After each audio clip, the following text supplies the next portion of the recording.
Quick single.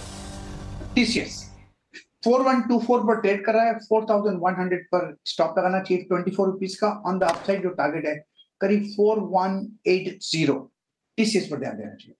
TCS गाबा sir की pick. चंदन good morning. चंदन आपकी trade? बिल्कुल, मैं फोकस करना चाहूँगा यहाँ पे TVS मोटर पे।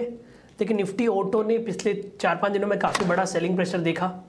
बजाज ऑटो के रिजल्ट के बाद में और ज़्यादा सेलिंग हुआ, बट कहीं ना कहीं TVS मोटर में पिछले 3 दिनों की गिरावट के बाद सपोर्ट बेस बाइंग यहाँ पे बननी चाहिए। बाजार की रिकवरी में काफ़ी अच्छा साथ देता है और मेजर डिक्लाइन के बाद में यहाँ पे रिकवरी आ जाती है कहीं ना कहीं। तो TVS मोटर पे खरीदारी की सलाह होगी। सपोर्ट रहेगा 2625 के आसपास, ऊपर में लगभग आपको यहाँ पे 2780 तक के टारगेट बनने चाहिए। ओके, 2780 के टारगेट के लिए एक मौका। TVS मोटर में 2 बाय कॉल्स आ गए हैं आपके लिए, लेकिन 24600 के नीचे फिसलता हुआ तेजी से आपको निफ्टी दिखाई देगा। 250 पॉइंट नीचे निफ्टी बैंक है और 750 पॉइंट का cut in fact mid cap index में आ गया है।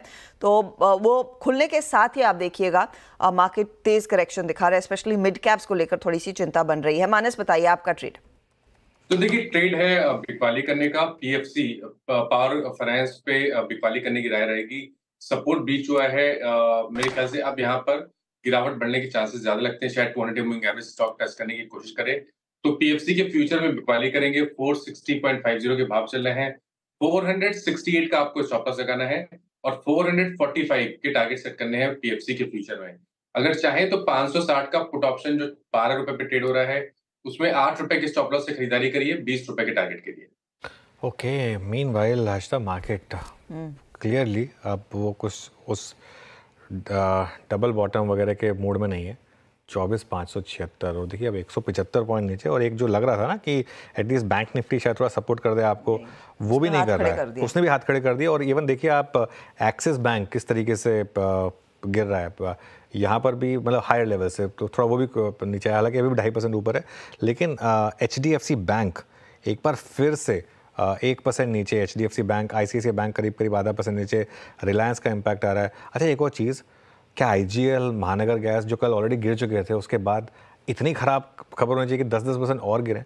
ये आपको बता रहा है मार्केट में इस समय पैनिक कितना है। देखिए IGL जैसा एक अच्छा स्टॉक, महानगर गैस जैसा अच्छा स्टॉक, गुजरात गैस 4% 10% ये स्टॉक गिर रहे हैं, तो कुछ तो मार्केट में एक है पैनिक है। मीनवाइल पॉलीकैब लेकर आई एक बार जरा। पॉलीकैब में रिकवरी आनी शुरू हो गई लोअर लेवल से। मैं थोड़ा एक्सपेक्ट भी कर रहा था कि लोअर लेवल पे शायद यहाँ पर रिकवरी आए अब, लेकिन मार्केट बहुत खराब है। अब 150 पॉइंट नीचे हालत काफी बिगड़ी हुई है। 850 पॉइंट नीचे mid cap index, small cap index भी आपकी स्क्रीन पर लेकर आएंगे, क्योंकि ये जो छोटे स्टॉक्स है वहीं पर ज्यादा मार्केट देखने को मिल रही है। 400 पॉइंट नीचे स्मॉल कैप इंडेक्स। ऐसा हुआ है पिछले कुछ ट्रेडिंग सेशंस में कि दोनों ही स्मॉल और मिड कैप्स पर दबाव आया, लेकिन लार्जली वो प्रेशर मिड कैप की तरफ था। लेकिन आज स्मॉल कैप में भी खुलने के साथ ही दरअसल वो अग्रेसिव कट्स आना शुरू हो चुके हैं। तो मानस ने एक सेल कॉल दिया।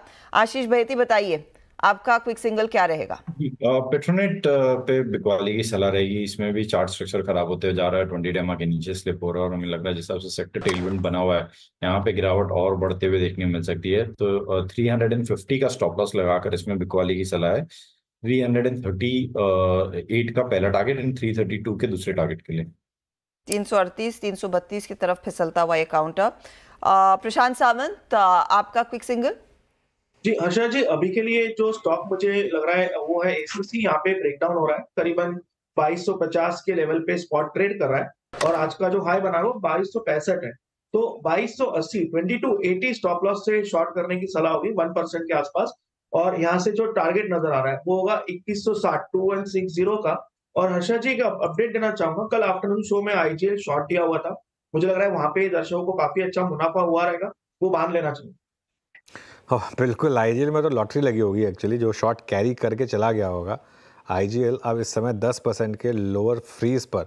ध्यान रखिएगा ये FNO स्टॉक्स हैं तो इसमें जो फ्रीजेस हैं ये टेम्प्रेरी फ्रीजेस होती हैं। ये जब खुलेंगी तब उसके बाद देखते हैं किस तरीके का मूव आएगा, लेकिन अभी के लिए स्टॉक करीब 10% नीचे। कुछ और स्टॉक्स हैं जहाँ प्रेशर है इस समय। LTI माइंट्री में भी प्रेशर है, जबकि नंबर्स ठीक ठाक थे, लेकिन LTI माइंट्री अगेन शायद पोजिशनिंग थोड़ी हैवी हो गई थी स्टॉक की, तो यहाँ पर प्रेशर। इन्फोसिस रिकवर कर रहा है लेकिन उस लेवल तक नहीं शायद। मनापुरम खुला ही 10% नीचे, अभी तक उसमें ट्रेड एक भी नहीं हुई होगी, क्योंकि खुला ही लोअर सर्किट पे ना, वॉल्यूम ही नहीं है। F&O में 9000 का वॉल्यूम है, तो 9000 के वॉल्यूम में आप क्या बेचेंगे, मतलब ठीक है। और अगर बेचा भी होगा तो उसी प्राइस पर है, ऐसा नहीं है कि कहीं वहाँ से कोई बहुत ज़्यादा मूव आया उसमें। लेकिन स्टॉक्स जो आउट परफॉर्म कर रहे हैं उसमें अब क्लियरली विप्रो, आई थिंक आज विप्रो कुछ कमाल करने के मूड में है हर्षदा। और ये मैं जो एक चीज़ लोगों को कहता हूँ ना, सिर्फ नंबर मत देखें और मतलब सिर्फ हेडलाइन मत देखें, एक थोड़ा सा उस पर और एनालाइज करें, वैल्यूएशन देखें, पोजीशनिंग देखें, उसके बाद एक कॉल लें। तो विप्रो में इस समय, और शॉर्ट कवरिंग भी हो रही है अच्छी खासी। F&O में तो 4 रुपये का प्रीमियम हो गया, अब 4% ऊपर इस समय स्टॉक ट्रेड कर रहा है। ये आज का stock of the morning without a doubt. I think Rajesh Satpute का ट्रेड बचा है। राजेश जी बताइए, क्विक सिंगल किस तरफ, तेजी मंदी? हर्षदा जी, चार्ट देख के तो मंदी करने का मन हो रहा है। तो देखिए टाइटन, देखिए टाइटन में कल एक ब्रेकडाउन था, आज यहाँ पे फॉलो थ्रू मिल रहा है, तो टाइटन सेल करेंगे, स्टॉप लॉस रहेगा 3380 का। और मुझे लगता है करीबन 3250, 3250 इसका पहला टारगेट होगा। तो करंट लेवल से करीबन 70-80 पॉइंट का करेक्शन और ड्यू लगता है टाइटन में, तो it's a sale in Titan. ये टाइटन में भी एक शॉर्ट साइड का ट्रेड आता हुआ। सनी, आपकी अप्रोच क्या है? कोई खास स्टॉक जो आप इस समय लेना चाहेंगे? आई थिंक मैं होटल सेक्टर पर फोकस करना चाहूंगा, और इंडियन होटल मेरे रडार पर रहेगा कि बाय ऑन डीप पर लेकर के with an target of 750 positional trade लिया जा सकता है। 750 के लिए एक मौका शायद खरीदने का।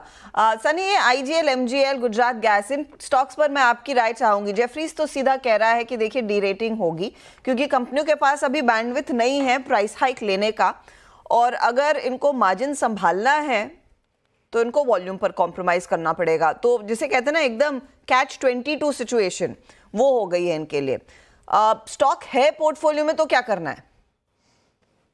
आई थिंक डेफिनेटली कहीं ना कहीं निगेटिव इम्पैक्ट अर्निंग पर देखने मिलेगा, क्योंकि ऑन वन हैंड आप प्राइस हाइक नहीं ले पा रहे और ऑन अदर हैंड सप्लाई कहीं ना कहीं है लो कॉस्ट की, वो डिमिनिश होते नजर आएगी। आई थिंक एक डी रेटिंग डेफिनेटली होगा आई थिंक, बट अगेन अगर मैं थोड़ा सा लंबा पिक्चर लेता हूँ तो आई थिंक अब गिरने के बाद मुझे नहीं लगता है कि अब सेल करना चाहिए। मे बी थोड़ा समय वेट करते हैं, let's see post election whether government allow them to increase the prices, post that जब थोड़ी रैली होगी उस वक्त एग्जिट करना चाहिए। अदरवाइज थोड़ा लॉन्ग टर्म पिक्चर देखेंगे तो मुझे लगता है कि CNG की जो स्टोरी है अभी भी इंटैक्ट है।